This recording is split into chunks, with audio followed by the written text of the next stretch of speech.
Sir আমরা সবাই এখন ফ্রি আছি, ঠিক আছে? মাঝে মধ্যে তো আমরা অনেক ধরনের খেলাধুলার বিভিন্ন বিষয় নিয়ে আলোচনা করি, মাঝে মধ্যে কিন্তু কিছু জোকসও করা লাগে।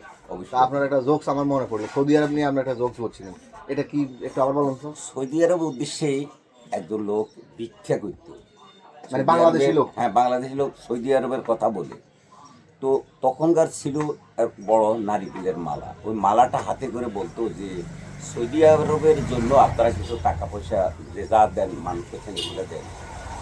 তো এইভাবে নিত এবং তিনি বলতেন যে আমি পায়ে হাঁটি সৌদি আরব যাব, যেতে লাগবে 6 মাস, আসতে লাগবে 6 মাস, 1 বছর।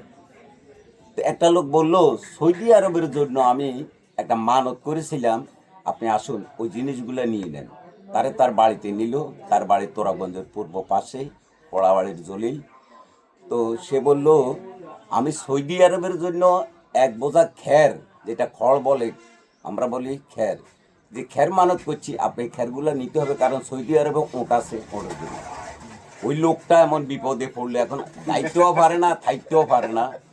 তো অবস্থা হইল ওই রকম যে শাড়িতে যখন শাড়ির আসলে যখন আগুন লাগে, খুললেও বিপদ, না খুললেও বিপদ। কারণ খুললে তার ইজ্জত যাবে, না খুললে তার জীবন যাবে। এই সমাজে কিছু মানুষ আছে, তাদের সাথে আপনি চললেও দোষ, না চললেও দোষ।